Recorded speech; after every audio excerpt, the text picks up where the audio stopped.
pouvoir capitaliser sur toutes les questions et les réponses qui vont avoir lieu. Voilà. Encore une fois, merci Aurélie de te rendre disponible et de nous apporter ton expertise et ton éclairage sur les questions fiscales liées à l'investissement locatif qui restent nombreuses. Et je crois que sont nombreuses tous les ans et de plus en plus nombreuses. Ce que je vais proposer à tout le monde, c'est que des premières questions étaient partagées avec Aurélie. Donc peut-être on peut commencer par ces questions qui t'ont été posées, de sorte que pendant que Aurélie répond à ses premières questions, vous puissiez soit utiliser le chat pour demander la parole, soit prendre la parole à la fin pour poser vos questions personnelles. On va essayer de garder ça le plus interactif possible. Véritablement, l'objectif, c'est d'échanger et d'avoir une compréhension par rapport aux questions fiscalité que vous pouvez vous poser. Aurélie, c'est à toi.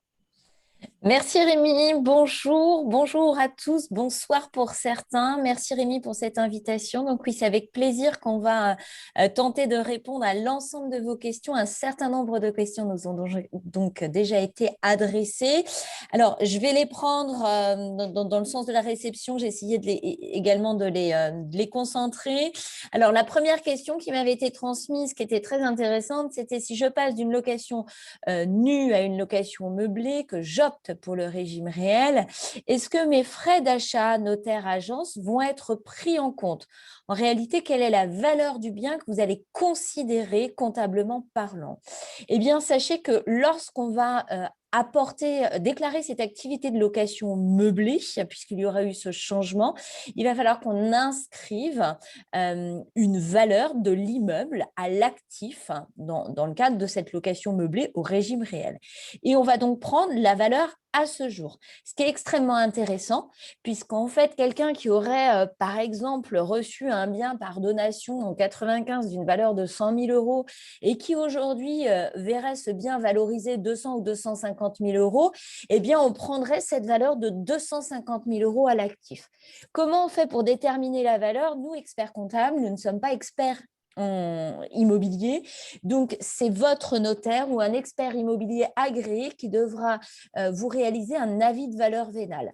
À défaut de ces deux professionnels du droit, on vous invitera à solliciter deux agences immobilières pour avoir deux avis et on prendra la moyenne des deux pour porter le montant à l'actif du bilan d'ouverture de votre activité. Donc voilà, je pense avoir répondu à cette question. Dans la valorisation du bien, évidemment, on ne va pas rajouter les frais de notaire et les frais d'agence qui ont été achetés, puisqu'on va prendre la valeur à ce jour qui va être sans doute plus importante. Dans l'hypothèse où le bien aurait été acheté il y a 2 ans, par exemple, on peut tout à fait prendre la valeur du bien, les frais de notaire, les frais d'agence, etc. Par contre, on va débuter un amortissement en prenant la date donc, de 2019, si ça a eu lieu en 2019, et donc on supprimera les années d'amortissement 2019 et 2020, on commencera à amortir 2021. Donc, on perdra 2 années si on part sur le montant réel. Voilà pour une réponse précise sur cette question. Deuxième question, je loue des biens en LMNP, je viens de passer en loueur en meublé professionnel. Si je vends mon bien, quelle fiscalité va-t-il s'appliquer? Est-ce celle du loueur en meublé non professionnel ou professionnel? Si je laisse mon logement vide pendant 1 an, est-ce que la fiscalité d'une résidence secondaire serait appliquée?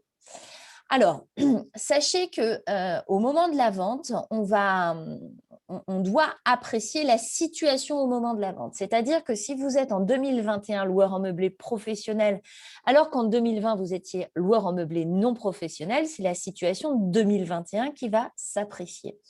Toutefois, ce n'est pas toujours simple en cours d'année de savoir si on va être un loueur en meublé professionnel ou non professionnel.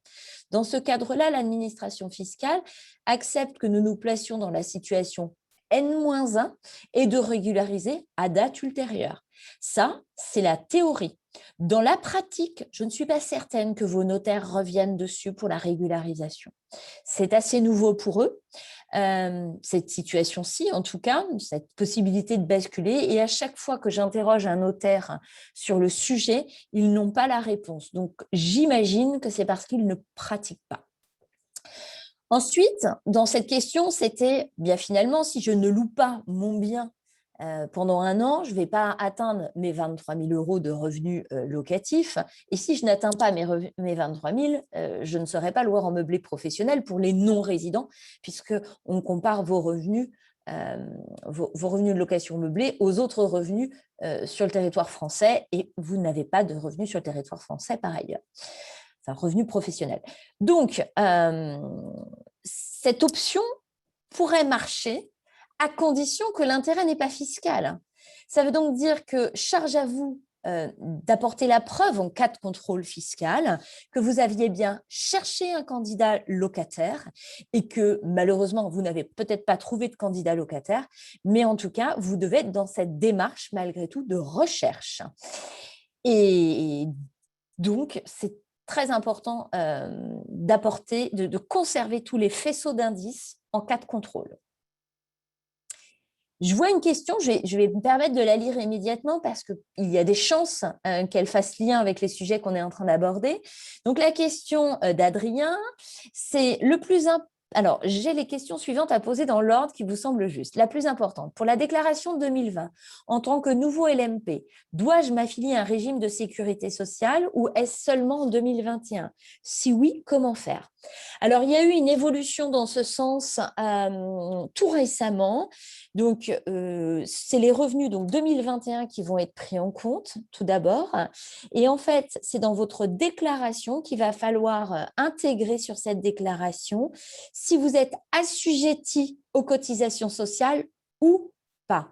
Et il va avoir une case spécifique, c'est-à-dire que nous n'avons plus de déclaration de DSI, ça s'appelait comme ça, donc de déclaration sociale des indépendants à réaliser par ailleurs.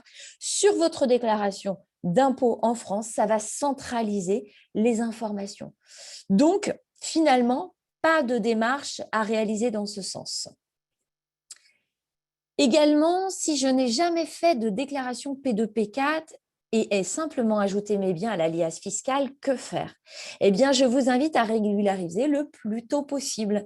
Vous devez effectivement indiquer chaque bien par la déclaration d'un P2, P4 et notamment, c'est l'élément qui va permettre à l'administration fiscale de déclencher les cotisations foncières des entreprises s'il y a une cotisation foncière.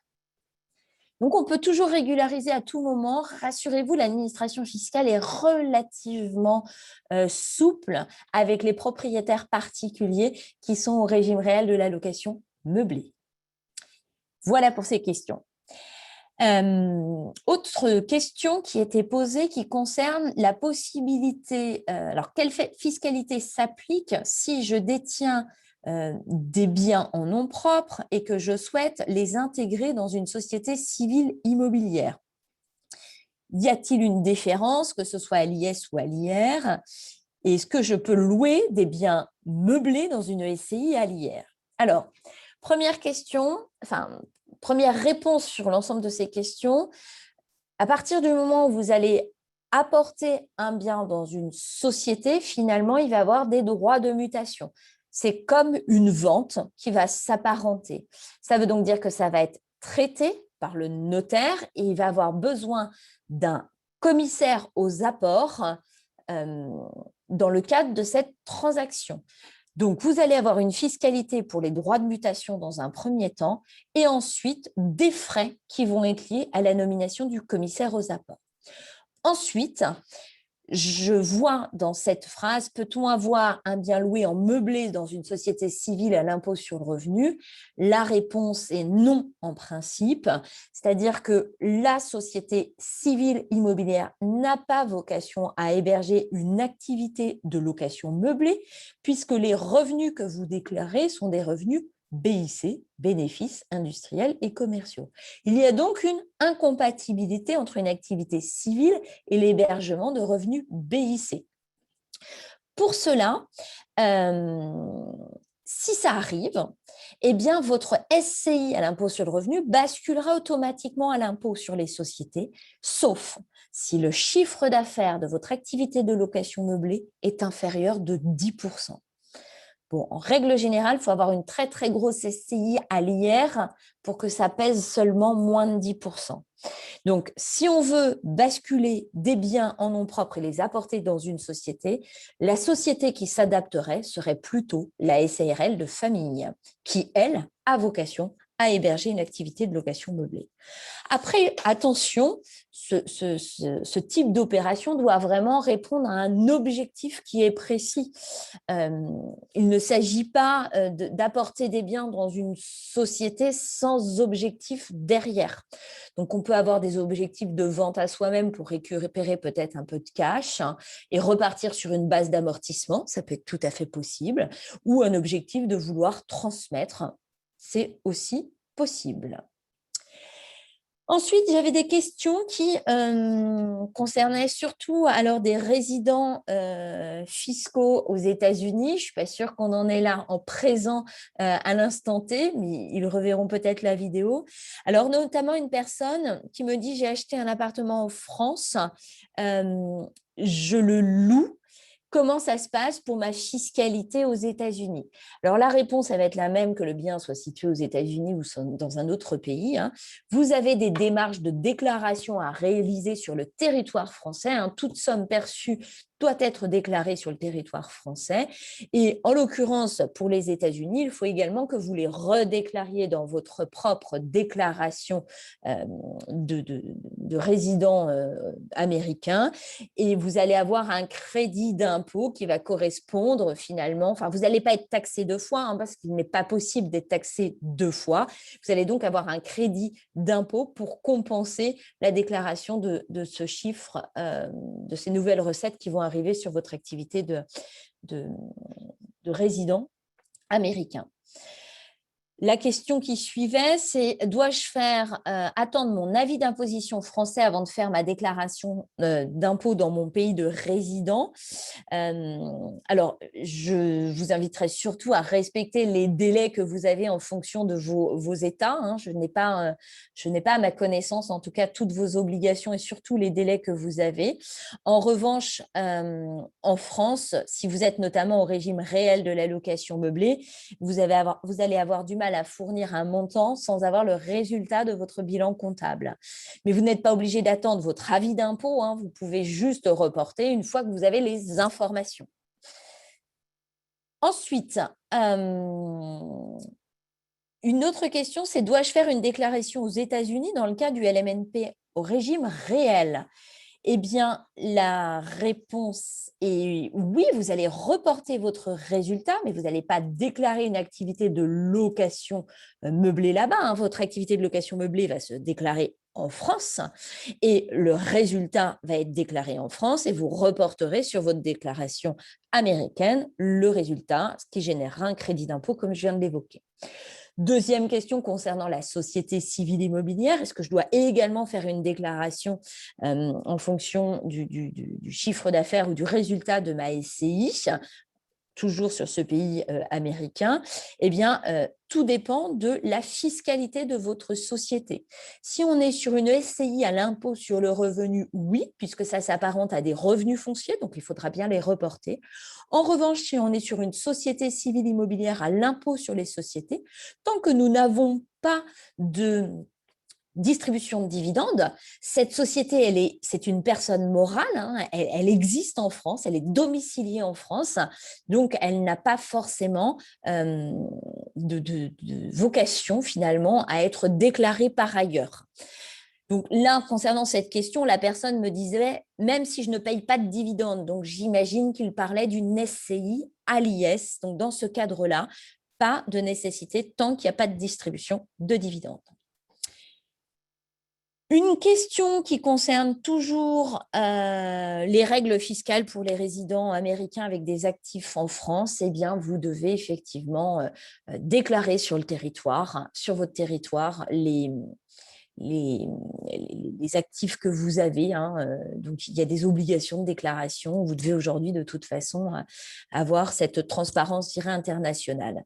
Par rapport à ça, je dirais que là, on parle beaucoup des Américains parce que c'est les questions qui nous ont été posées, mais je vous inviterai toujours à vous référer à votre convention. Si vous vous posez la question, il y a des conventions qui sont rédigées entre les États. On a également une convention européenne qui permet de régler tous ces sujets de déclaration de revenus et d'imposition à réaliser. Ensuite, j'ai une question qui concerne le régime réel en location meublée. Est-il systématiquement plus intéressant, fiscalement parlant? La réponse est oui dans 90% des cas. Il y a des exceptions dans le cas où le régime réel n'est plus intéressant.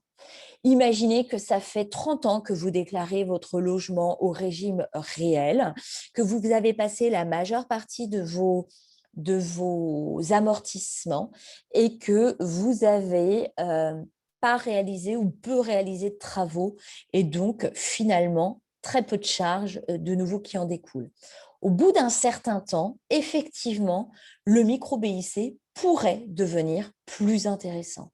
Mais vous voyez que je vous parle d'une détention relativement longue. Ensuite, on a également les cas des propriétaires, notamment, c'est souvent le cas sur des résidences secondaires ou des résidences du meublé de tourisme. Parfois, on a des rendements qui sont extrêmement importants. On a des rendements sur le tourisme. Alors, vous voyez, en ce moment, ce n'est pas du tout le cas, mais en période hors Covid, on peut, dans certains cas, atteindre des performances de rendement qui seraient entre 10 et 15%. Eh bien, dans ce cas-là, souvent, sur le meublé de tourisme, comme eux peuvent bénéficier d'un abattement de 71% sur leur revenu locatif, on regardera toujours l'intérêt du client et il se peut que le micro-BIC, grâce à l'abattement des 71%, si il est meublé et il a le classement meublé de tourisme, soit plus important. Avant 2019, on incitait également toutes les personnes qui avaient démembré leurs biens immobiliers à opter pour le régime du micro-BIC. Mais depuis 2019, on a une décision du Conseil d'État qui nous permet d'amortir la valeur de l'usufruit. Donc, ce n'est plus d'actualité. Donc, vraiment, le régime réel, dans la plupart des cas, c'est intéressant. Et puis, j'ai un autre cas à vous donner aussi, où j'avais rencontré professionnellement un de mes partenaires qui avait investi dans un grenier 15 000 euros, qu'il avait lui-même réalisé les travaux pour un budget de 20-25 000 euros. Et puis, donc, le coût finalement de revient était de 45 000 euros, je crois, 40 000 euros. Et il le louait ce bien 500 euros. Il n'avait fait aucun crédit. On avait un rendement qui était plus de 10 points. Et bien, dans ce cadre-là, mon partenaire avait tout intérêt à opter pour le micro-BIC. Entre le gain du micro-BIC et le régime réel, on parlait d'une toute petite centaine d'euros et donc on lui avait recommandé le micro-BIC. Mais vous voyez que je vous parle de cas quand même relativement rares. Ce n'est loin d'être la majorité des investissements. J'avais une autre question d'une personne qui me disait « J'ai acheté un viager, doit-il rentrer dans le statut du loueur en meublé, alors non pro professionnel, que je bénéficie actuellement ?» Eh bien, la réponse serait oui si on a du meublé, s'il est meublé. Alors en fait, tout dépend en fait de ce qui se passe dans ce viager en fait. Est-ce que vous en avez malgré tout la possibilité de le louer, meublé ou pas, ce qui arrive de temps en temps. Donc, je n'ai pas de réponse très précise parce qu'il me manque de détails par rapport à ce bien. Mais en tout cas, si vous le louez meublé, évidemment, ça rentre dedans. Est-il plus judicieux de créer une SCI plutôt que de tout gérer en nom propre? Alors, il n'y a pas de réponse toute faite là aussi. On a souvent tendance à dire qu'il ne faut pas mettre tous ses œufs dans le même panier. Donc, il est bon de pouvoir combiner plusieurs modes d'investissement si on le peut. Mais tout dépend encore de votre objectif. Quel est l'objectif derrière? Je vois des personnes qui créent des sociétés, des SCI par exemple, où ils sont seuls, associés avec leur société, et derrière n'ont pas d'enfants, n'ont pas de projet de transmission, n'ont donc aucun intérêt à avoir une société.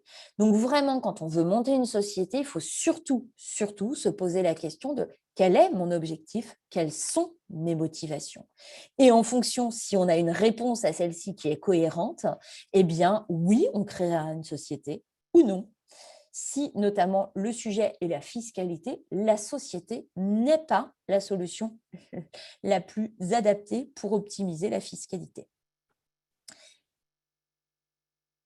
Quelle est la fiscalité en tant que loueur en meublé de tourisme? Je veux acheter une résidence secondaire en France et je veux le louer vide. Alors, la définition alors, il y a une certaine forme d'incohérence finalement dans cette question parce qu'un loueur en meublé de tourisme est une personne qui va proposer son logement à la nuitée ou pour de courts séjours et pour lequel l'occupant ne devra y apporter que ses effets personnels. Donc, on est forcément dans du meublé. À partir du moment où on est dans du meublé, on est soit sur le régime réel, soit sur le régime du micro. Dès lors qu'on opte pour le meublé classé de tourisme, il est peut-être intéressant d'être sur le régime du micro-BIC, je l'ai évoqué tout à l'heure, ou pas, et peut-être maintenir le régime réel. En tout cas, le classement n'a pas que d'intérêt pour la fiscalité. Le classement peut avoir un intérêt notamment pour avoir des premiers avis le jour où vous allez vouloir le mettre en location. Et puis, concernant la taxe de séjour, elle sera minorée en cas de classement. Et puis, on peut avoir des coûts de cotisation sociale moins importants quand le bien est classé, parce que là aussi, en France, si on a plus de 23 000 € de revenus locatifs saisonniers, donc meublé de tourisme, même si on est loueur en meublé non professionnel, on doit s'assujettir des cotisations sociales. Et on a des montants qui peuvent être minorés si on cotise au régime général de la sécurité sociale. Ils peuvent être minorés si on a ce label du classement de tourisme. Et concernant l'achat d'une résidence secondaire en France pour les logements vides, eh bien vous êtes si c'est une résidence secondaire et que vous ne faites pas de location derrière, finalement, vous n'avez rien à déclarer. Si vous le louez, que c'est votre résidence secondaire, il y aura du mobilier, donc on sera en location meublée. Et si vous le louez vide, eh bien, ce n'est plus votre résidence secondaire, c'est un investissement locatif. Et du coup, vous êtes sur des revenus fonciers. Et sur les revenus fonciers, vous vous ferez fiscaliser sur le montant de vos revenus, moins les charges. Et les charges déductibles sont uniquement les charges d'entretien, de réparation et d'amélioration. Donc, on est relativement limité. Parfois, l'abattement des 30% en location vide est plus adapté. Question, quelle cotisation sociale minimum lorsqu'on est en loueur en meublé professionnel? Alors, tout va dépendre de votre lieu de résidence. Ici, aujourd'hui, on a beaucoup de personnes qui vivent dans l'Union européenne. Donc, les personnes qui sont membres de l'Union européenne et qui sont loueurs en meublé professionnel devront afficher le résultat de leur activité dans leur pays d'origine, le déclarer dans leur pays d'origine, puisque c'est leur état de résidence qui collectera des cotisations sociales. Nous ne pouvons pas avoir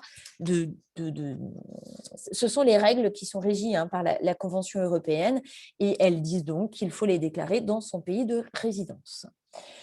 Si on est sur un pays hors Union européenne, on regarde toujours les conventions et comme je le dis régulièrement, rarement les conventions traitent de ce sujet. Les conventions parlent des prestations sociales, mais rarement des cotisations sociales pour des activités parce que, hormis le loueur en meublé professionnel, ça arrive très rarement. Donc, dans ce cadre-là, vous allez être soumis à des cotisations sociales en fonction de votre résultat d'activité. Votre résultat d'activité, s'il est de 0, eh bien, malheureusement, vous aurez malgré tout une base minimum qui est de 1 200 €. Autrement, vous êtes taxé à hauteur entre 35 et 41% de votre résultat. Donc, si vous avez un résultat de 10 000, eh bien, vous paierez à peu près 4 000 € de cotisation sociale. Bon, un résultat de 10 000, c'est relativement rare où ça suppose d'avoir un très, très gros patrimoine immobilier puisque, comme on l'a dit, en location meublée, on déduit toutes les charges, les amortissements. Donc, dans la plupart des cas, on est sur des résultats soit nuls ou faiblement fiscalisés. Et donc, cotisation minimale, 1 200. Mais 1 200 €, peut-être que pour vous, non-résidents, c'est une aubaine de profiter de la couverture sociale française pour un coût de seulement 1 200 €. Je vais rebondir dessus justement. Il y avait des questions sur ces cotisations sociales et ce minimum de 1 200 €. Oui. Donc, qu'est-ce que ça va couvrir? Est-ce que ça valide un trimestre de retraite? Est-ce que ça permet d'avoir accès, je sais pas, aux soins? Est-ce que tu peux nous éclairer Alors, là-dessus? c'est un accès aux soins, c'est la couverture sociale française, effectivement, et notamment pour les prestations de soins. En revanche, concernant les trimestres de retraite, malheureusement, pour pouvoir en bénéficier, il faut prétendre à un chiffre d'affaires, un résultat, pardon, et non un chiffre d'affaires, supérieur à 4 730 €. Ça veut donc dire que si j'ai 10 000, si j'ai un résultat, si j'ai 50 000 € de revenus locatifs, que j'amortis mes immeubles à hauteur de 30 000 € et que j'ai des charges de 10 000, il me reste 10 000. Donc, j'ai bien plus de 4 730 €. Et bien, dans ce cadre-là, je vais valider 3 trimestres de retraite. Si en revanche, j'ai 50 000 € de revenus locatifs, j'ai un amortissement de 40 000, j'ai des charges de 10 000, j'ai un résultat à 0, je validerai 0 trimestre de retraite.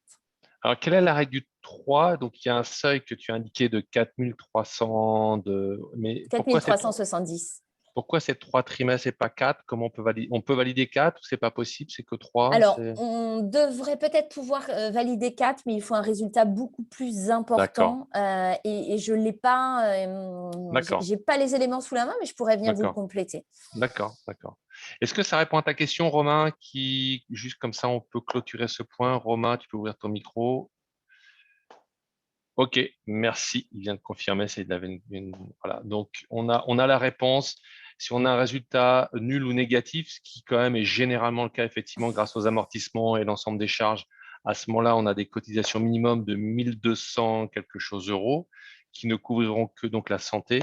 Et Ouais. donc, il faut atteindre un résultat de 4370 cette fois pour aussi avoir une couverture de 3 trimestres de retraite. Ok, c'est très clair.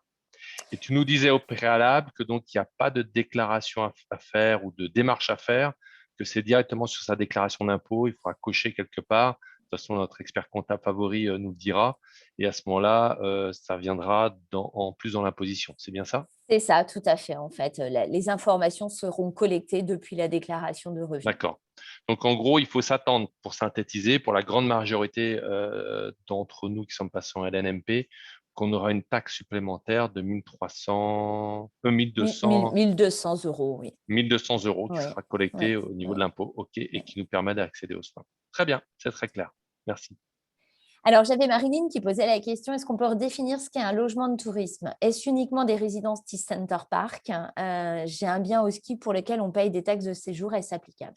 Oui, un logement de tourisme, c'est vraiment le fait d'avoir un bien qu'on va proposer à une clientèle qui ne va pas y élire domicile et qui va y passer un court séjour, donc généralement à la nuitée. Donc, c'est de la location type Airbnb, hein, si on voulait l'apparenter un peu vulgairement. Donc, c'est toute location que vous allez faire pour des personnes qui sont là en- en passage. Donc voilà. Après, pour obtenir le label, le classement du meublé de tourisme, ce qui est différent, c'est un organisme accréditeur qui va venir et passer dans votre logement, vérifier à peu près plus de 200 points de contrôle et s'assurer en fait qu'il répond à un cahier des charges et vous attribuera des étoiles comme les hôtels. Les résidences type Center Parks sont bien des résidences, elles, de tourisme au sens large de leur exploitation. En revanche, quand vous investissez dans une résidence type Center Parks, vous êtes dans une déclaration de location meublée. Vous ne pouvez pas prétendre à l'abattement des 71%. puisque vous louez à un exploitant, et c'est la société d'exploitation Center Parks qui va faire le métier de location saisonnière. Donc, on est sur des modèles de résidence de service. Je regarde juste, parce que j'ai cru voir passer d'autres questions. Est-il possible de déclarer la location d'un appartement meublé en BIC et un autre aux frais réels? Est-ce que les frais de comptable sont identiques pour un ou deux appartes? Pour le premier appartement, pas intéressant de déclarer aux frais réels car pas de frais de syndic, pas d'intérêt de prêt, pas de travaux. Ce ne sera pas le cas du prochain. Alors, on ne peut pas, en fait, quand on investit et qu'on fait de la location meublée, c'est une seule et même activité. Donc, c'est cette activité qui va opter pour le régime réel ou le micro-BIC. Ce qui veut donc dire que dans le cadre de l'investissement de votre second bien, eh bien, vous devrez choisir entre le micro ou le réel pour l'ensemble de ces deux logements. Toutefois, je vous invite quand même à faire un comparatif, parce qu'attention, il y a souvent les personnes qui se disent j'ai pas de charge, donc je suis au micro, c'est plus intéressant. Il y a des simulateurs qui existent. Nous, on en a un qui est accessible sur le site à Marie-Simon, sur lequel vous pouvez cliquer, rentrer vos données et ça vous dit véritablement si vous avez un intérêt à être au micro ou être au régime réel. Et parfois, c'est une agréable surprise. Parce que même quand on n'a pas de prêt, même quand on n'a pas de frais, il se peut que le régime réel soit malgré tout le plus adapté. Enfin, l'investissement du deuxième bien va sans doute vous permettre de gommer aussi les charges sur ce bien, dans l'hypothèse où il aurait intérêt malgré tout de rester au micro-BIC. Il viendrait gommer, le deuxième bien pourrait gommer en tout cas une partie des revenus locatifs. Donc, il faut avoir une étude d'ensemble. Alors, il y a une autre question, et peut-être Adeline, tu peux prendre la parole pour préciser sur les amortissements. Donc, ça doit être plutôt qui sont comptabilisés au prorata des semaines nuitées louées. Donc, ça va être sûrement pour une location touristique. Peut-être que tu peux prendre la parole, Adeline, pour poser ta question en direct. Oui, bonjour à tous. Je me posais la question de savoir si les amortissements annuels qui sont calculés doivent être proratisés au nombre de semaines nuitées louées dans le cadre d'un statut de LMNP, LMP, donc au réel. Alors, en fait, ta question est très pertinente, Adeline, et ton raisonnement est presque bon, sauf qu'on a la démarche autre. C'est-à-dire qu'à partir du moment où vous êtes dans une activité de location meublée, eh bien, on va forcément amortir votre bien. On va l'amortir parce qu'on va partir du postulat que vous êtes dans une volonté de chercher un candidat locataire toute l'année. Votre but étant d'optimiser votre rendement locatif, donc de trouver des locataires et que ce soit loué le plus possible. En revanche, si vous avez un usage personnel privatif de votre bien, imaginons qu'on s'en réserve 2 semaines par an ou 3 semaines ou 1 mois, eh bien, on proratisera les dépenses et les amortissements en fonction de votre usage privatif.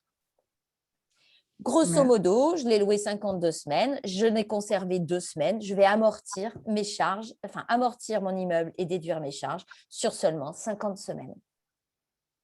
Merci Aurélie. On a une autre question sur ce mix d'avoir plusieurs types de biens de Charles. Peut-être que tu peux prendre la parole. Peut-on avoir un bien en LNMP et un deuxième en para-hôtelier non professionnel? Peut-être que tu peux prendre ta parole pour préciser ta question, Charles. Oui, allô? Oui, on t'entend bien.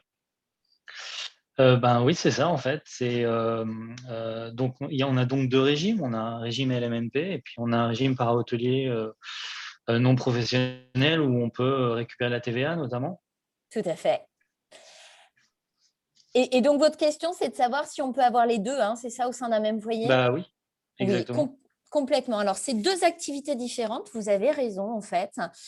Alors, le régime de la location meublée, c'est le fait de proposer un bien en location meublée et uniquement. Il existe une particularité sur le régime de la location meublée, c'est le cas des résidences de service, c'est celles qui sont louées avec un exploitant, c'est l'exploitant qui propose les services, vous êtes assujetti à la TVA, mais ça rentre dans le régime de la location meublée, parce que c'est l'exploitant qui propose les services. En revanche, vous pouvez aussi réaliser une activité de location meublée, proposer vous-même des services, 3 des 4 services. Ça veut donc dire que vous allez récupérer la TVA sur votre investissement immobilier si c'est un bien neuf, un bien de moins de 5 ans, et vous allez donc collecter de la TVA sur ces loyers. Dans ce cadre-là, vous n'êtes pas un loueur de meublé, vous êtes en location, prestation para-hôtelière. Et donc, c'est un régime à part avec une inscription qui se fait pour le coup au registre du commerce et des sociétés. Et comme vous n'avez pas une participation personnelle directe et continue, parce que dans la plupart des cas, finalement, vous faites appel à une société pour faire ces services, une société soit de gestion, soit une conciergerie. Et donc, dans ce cadre-ci, vous êtes en location para-hôtelière non professionnelle.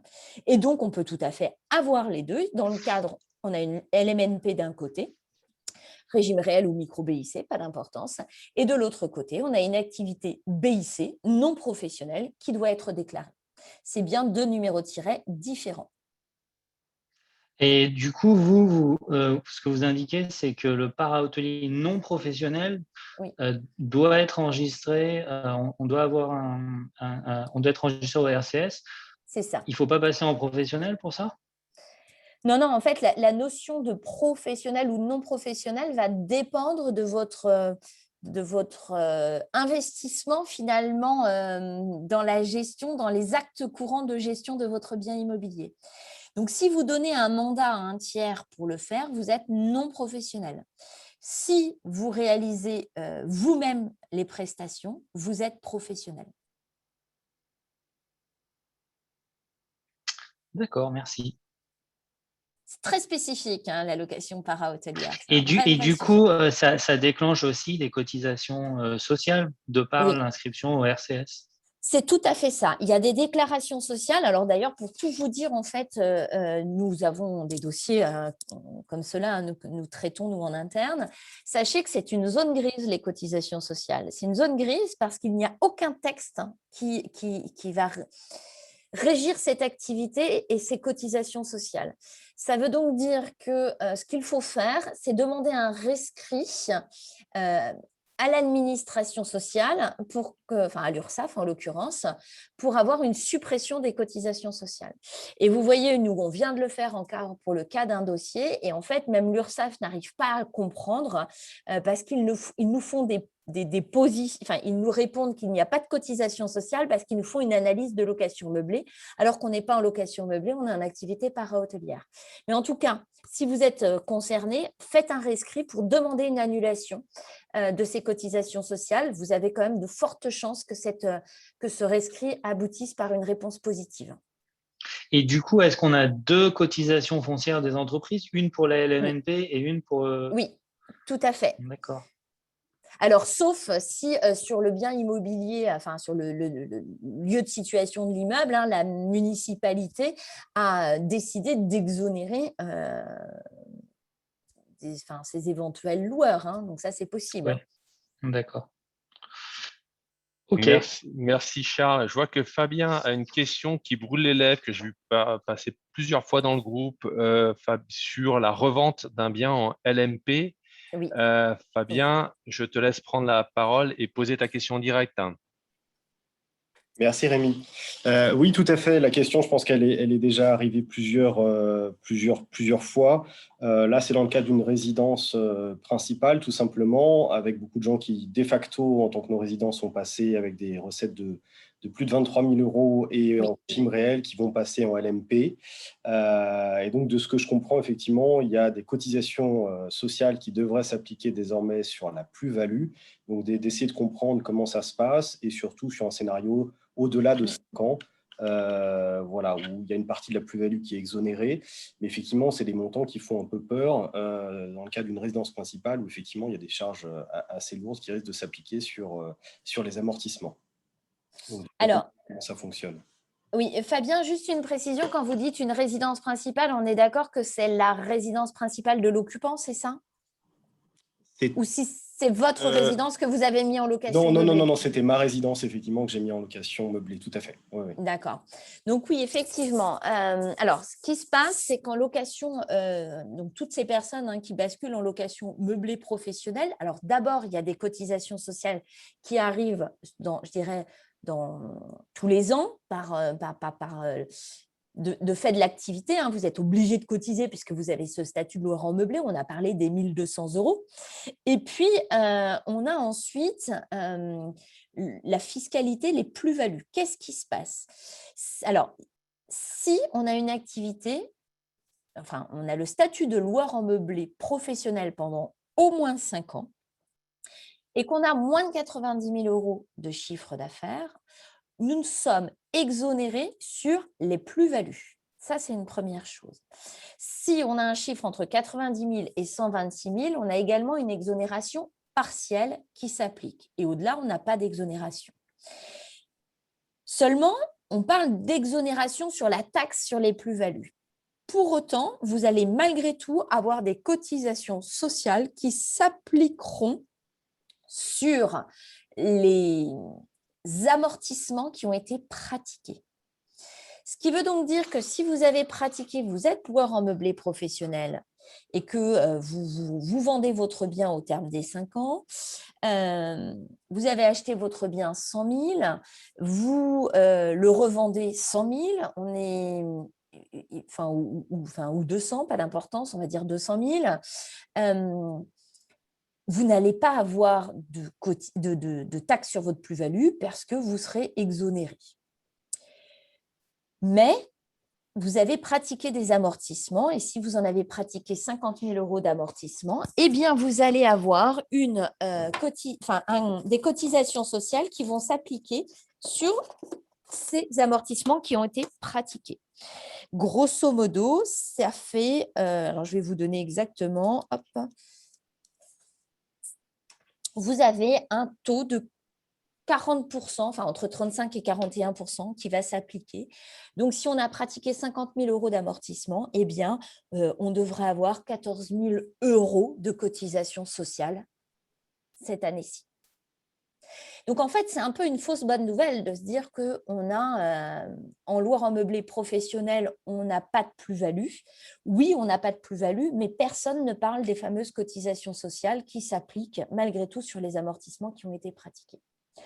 Ensuite, pour les loueurs en meublé professionnel moins de 5 ans, parce que ça faisait aussi partie des questions qui m'avaient été listées, qu'est-ce qui se passe?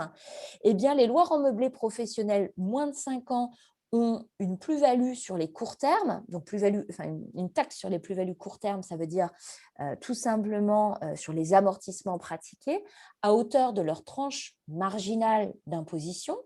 Donc là, clairement, si on a pratiqué 50 000 € d'amortissement, eh bien, on va avoir une taxe sur les 50 000 € d'amortissement. Et puis, si on a vendu 200 000 son bien alors qu'on l'a acheté 100 000, eh bien, on aura aussi la flat tax qui s'appliquera sur les 100 000 €, ainsi que les cotisations sociales. Donc, si vous vendez votre bien avant 5 ans sur une activité de loueur en meublé professionnel, alors, dans mon scénario, il est forcément dramatique parce que je vous parle j'amortis 50% de mon bien en 2 ans. C'est impossible. Mais je le fais volontairement pour vous montrer qu'il faut vraiment éviter de vendre dans les 5 ans un bien immobilier si on a le statut du loueur en meublé professionnel. Pour continuer dans cette logique et ces questions, on commence à y voir plus clair. Est-ce qu'il pourrait être possible et intéressant de basculer un bien qu'on voudrait revendre en location nue, par exemple, pendant un certain temps? Est-ce que c'est possible juste pour le faire changer? Comment ça se passe? En fait, non, c'est pas si, c'est possible, mais en fait, il n'y a pas d'intérêt fiscal parce qu'on va bien sortir ce bien de l'activité de loueur en meublé professionnel et à partir du moment où on sort le bien de l'activité, eh bien, il y a une taxation sur les plus-values, de la même manière que s'il y avait une vente. D'accord. Donc, ce n'est pas la solution. La solution, c'est soit essayer de jongler, effectivement, si on a la possibilité de diminuer ses revenus locatifs sur cette période et qu'on y arrive, tant mieux. Ou la deuxième solution, c'est d'attendre finalement d'être résident fiscal français, d'avoir des revenus supérieurs pour pouvoir compenser. Mais à l'inverse, voilà, je vais jusqu'au bout de la pensée parce qu'après ça se met dans Excel. À l'inverse, dans ce cas-là, est-ce qu'on n'a pas intérêt à ne pas louer l'appartement ou le bien pendant 1 an? Ça ne fait pas de revenus. Mais du coup, on va baisser forcément ces revenus et donc du coup, on repasse en location meublée non professionnelle. Oui, alors C'est un scénario envisageable? c'est un scénario envisageable, mais attention, parce que si l'administration fiscale vous tombe dessus, qu'est-ce qu'elle va se dire? Elle va se dire, mais, vous êtes dans l'abus de droit, là, vous avez cherché à éviter une taxation. Pourquoi vous n'avez pas continué de le louer? Donc, en fait, charge à vous d'apporter les faisceaux d'indices qui vont vous montrer que vous avez été dans une recherche de candidat locataire pour éviter d'avoir des discussions avec l'administration fiscale. Sinon, elle va vous sortir de l'actif à la date qu'elle aura déterminée, elle vous appliquera une taxation. D'accord. Est-ce qu'il y a d'autres questions sur, oui, est-ce qu'il y a d'autres questions sur ces reventes? Oui, justement, Rémi, enfin, si on refait une petite règle de 3, en fait, au final, l'économie d'impôt qu'on a en déclarant au régime réel, maintenant qu'on est passé en LMP, elle est quasiment annulée par cette taxation, dans le cas d'une revente à moyen terme, on va dire. Si on fait un calcul rapide, le gain d'impôt tous les ans comparé à un micro-BIC, voilà, on le paye un peu tous les ans en régime micro-BIC, soit on est en réel et au final, on finit par payer plus ou moins la même chose au final quand on arrête l'activité ou quand on revend le bien. Alors Fabien, on pourrait considérer que cette analyse, elle est bonne, sauf que non, parce que dans le micro-BIC, dans l'abattement des 50%, on considère qu'il y a des amortissements. Ce qui veut donc dire que quand on va calculer la plus-value, eh bien, il va falloir qu'on réintègre des amortissements au moment de la vente. Donc, le scénario sera identique. Donc, ce sont des charges, mais est-ce qu'il y a des... Justement, dans le micro-BIC, c'est un montant forfaitaire, mais est-ce que ça veut dire que dedans, il y a des amortissements? Oui, ça veut dire que dedans, il y a des amortissements. Et quelle partie prennent des amortissements, justement? Eh bien, il va falloir les reconstituer au moment de la vente par composant. Donc, en fait, on va faire la même chose, on va reprendre les mêmes règles. D'accord, donc de toute façon, ça reste moins intéressant aussi, puisque beaucoup moins. Des impôts et vous avez comme une partie qui est encore sujet à taxation, cotisation sociale sur les amortissements. Ok. Ça. Il n'y a pas forcément de solution miracle. La seule solution, c'est de revenir. Et justement, si on redevient, parce qu'il y a toujours des biais peut-être de contourner tout ça avec réduire ses recettes locatives, mais si vous baissez votre loyer d'un coup, l'administration fiscale peut vous dire non, pourquoi vous avez baissé votre loyer si vous n'avez qu'un bien, par exemple, ou pourquoi. D'autant plus que je me permets de rebondir, mais c'est qu'on doit forcément avoir un loyer marché. Sinon, l'administration fiscale, si vous louez 400 au lieu de 600, elle vous demande de déclarer 600. Oui. Oui, et puis quand bien même si c'est sur l'année, vous direz sur l'année j'ai ça, mais si vous étalez sur 6 mois, ok, d'accord. Donc, et même si on redevient résident fiscal français, est-ce que justement, comment ça se passe à ce moment-là? Eh bien, l'activité, donc de louer en meublé, comment ça se passe? Sur les figures, soit vous reprenez votre appartement, soit vous, de toute façon, vous arrêtez l'activité ou vous le cédez. Est-ce que ça peut être une porte de sortie éventuellement? Si vous êtes résident, vous redevenez résident fiscal français et que vous avez des revenus qui sont supérieurs à ces revenus locatifs, vous serez considéré au moment de la cession de l'activité, donc soit de l'arrêt, la reprise du bien, ou soit de la vente s'il y a une vente, comme un loueur en meublé non professionnel. Et donc, si vous êtes en location meublée non professionnelle, eh bien, vous serez sur la plus-value des particuliers. D'accord. Et donc, si c'est juste pour le reprendre, il n'y a pas de plus-value parce qu'il n'y aura pas d'acte de vente. Donc, oui, tout à fait. Et, Donc, ceux qui ont la chance finalement de pouvoir avoir cette possibilité de revenir à un moment ou à un autre, pourront en profiter pour… Et on peut, au même titre, donc on reprend l'exemple, je restais de Charles Fabien qui avait commencé, j'avais ma résidence principale en France, je pars à l'étranger, je la mets en location. Donc elle passe en location meublée professionnelle, par exemple, du fait des montants. Je reviens en France, je peux réhabiter dedans et là, il n'y a pas de taxation. Je peux retourner habiter dedans, mais on regardera quand même ma situation. C'est-à-dire, est-ce que je suis loueur en meublé professionnel ou non professionnel quand je vais revenir en France? Est-ce que mes revenus vont être supérieurs ou inférieurs?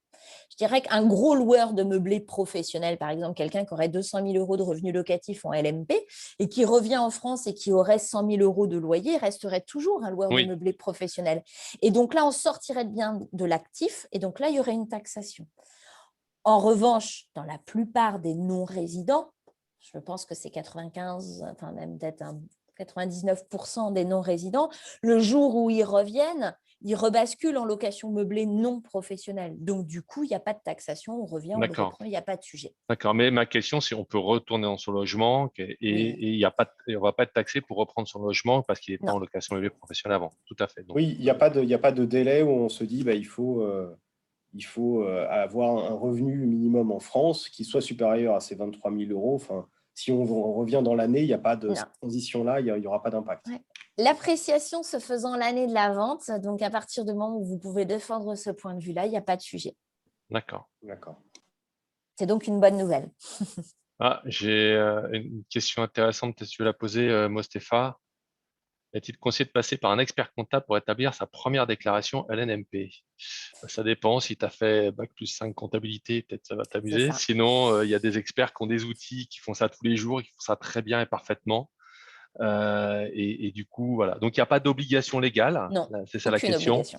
En revanche, voilà, il y a des professionnels comme Amaris qui ont des experts, des outils, qui en font des milliers tous les ans et qui te permettent d'avoir la tranquillité que ça sera déclaré parfaitement et qu'à aucun moment tu auras un redressement parce que tu auras fait une erreur sans le vouloir. Est-ce qu'il reste 5 minutes? Est-ce qu'il reste quelques questions à poser? J'en vois pas dans le chat, donc prenez la parole s'il vous reste des questions. En tout cas, c'est très complet, toutes ces discussions sur les résidences hôtelières, les reventes. Oui, juste une que je n'ai pas évoquée, et je vois Adeline qui lève la main. Juste une petite. J'avais une personne qui me disait, j'ai un studio qui est loué à Paris, 1 000 € par mois, j'ai des travaux de 20 000 €. Puis-je déduire mes travaux sur 2 ans? La réponse est non. Et quelle est la durée légale d'amortissement de ces coûts? Alors, sachez que toute dépense inférieure à 500 € peut être déductible de fait sur le bilan. Et toute dépense supérieure à 500 € va être amortie en fonction de la catégorie des travaux. En règle générale, on est sur des travaux d'agencement, d'installation générale et technique. Donc, ce sont souvent des travaux qui s'amortissent sur 15 ans. Vas-y, Adeline, on t'écoute pour ta question. Oui, je reviens sur la question de Charles. Lorsqu'on a 2 statuts LMNP, un sur un bien loué meublé classique et un para-hôtelier, ce qui est mon cas également. Lorsqu'on a des revenus annuels sur le premier, le bien classique de 30 000 € et sur le para-hôtelier de 20 000, est-ce que l'appréciation du plafond des 23 000 € qui fait basculer en LMP pour nous non-résidents français, est-ce que les deux se cumulent ? Non, les deux ne se cumulent pas. On a une activité para-hôtelière d'un côté et une activité de location meublée de l'autre. Okay. Donc, ça ne se cumule pas. Donc, les deux numéros de SIRET font que de toute façon, ça se dissocie. Merci. Je vois qu'il y en a beaucoup qui s'intéressent à la para-hôtellerie. Adrien, super les mains levées. Je ne sais même pas comment on fait ça dans Zoom. Vas-y, Adrien, pose ta question. Oui, bonjour, merci. Je rebondissais simplement sur les amortissements des dépenses supérieures à 500 €. Oui. Je n'étais pas forcément au courant de ça. Est-ce que ça concerne simplement les travaux ou également les meubles et toute autre dépense en fait, supérieure à 500 €? Toute autre dépense supérieure à 500 €. Le mobilier, lui, va s'amortir entre 5 et 10 ans. D'accord, donc n'importe quelle dépense au-dessus de 500 €, je ne suis pas censé la passer en charge. C'est ça, tout à fait. Alors, sauf les frais, on parle bien de l'investissement immobilier et les biens qui sont liés à l'activité immobilière. Tout ce qui va concerner, par exemple, la gestion de votre besoin d'un horaire de conseil. Vous avez fait appel à un avocat, là, c'est différent parce que c'est lié à la gestion de votre activité et non à la gestion du bien immobilier. D'accord. Par exemple, les charges de copropriété, etc., peu importe leur montant, ça peut être des charges. Alors, les charges de copropriété, ça dépend. Non, ça dépend des travaux à l'intérieur qu'il va y avoir, en fait. Sur les charges de gestion courante, par exemple? S'il y a un ravalement et qu'il est appelé en charge de travaux par la propriété, ça serait des dépenses à amortir? Oui, si on a un ravalement, tout à fait. Le ravalement, c'est normalement un amortissement sur 20 ans. OK. Parce qu'on touche Bien. au bien, on ne touche pas à votre activité. Par contre, des frais de gestion locative, là, c'est différent. Ou les honoraires de votre syndic, c'est différent. D'accord, entendu. Merci beaucoup. Il reste encore quelques minutes. Est-ce que vous avez des questions pour Aurélie? Bon, ben, en tout cas, ça a été très complet, des très belles interactions. Aurélie, est-ce qu'il y a encore une ou deux questions de ton côté qui avaient été posées où tu souhaites intervenir ou on est bon? Non, on est bon. Je pense avoir fait Super. tout des Ben, questions. c'était bien complet. Des fois, ça faisait presque mal à la tête, mais en tout cas, merci beaucoup Aurélie. C'était vraiment très précis. Merci à tous pour votre confiance et avec Imoneos et pour votre participation aujourd'hui. Dans 2 semaines, on aura une nouvelle conférence, cette fois sur l'investissement à Toulouse. On aura Guillaume qui est un excellent chasseur et qui a un parcours très étonnant. Je vous laisserai, il vous le présentera, qui viendra intervenir et qui nous parlera de l'investissement à Toulouse. Voilà, bonne soirée, bonne journée à tout le monde. Merci beaucoup et à bientôt dans le groupe Facebook. Merci beaucoup. Merci à tous. Bye bye. Au revoir. Merci. Merci, au revoir.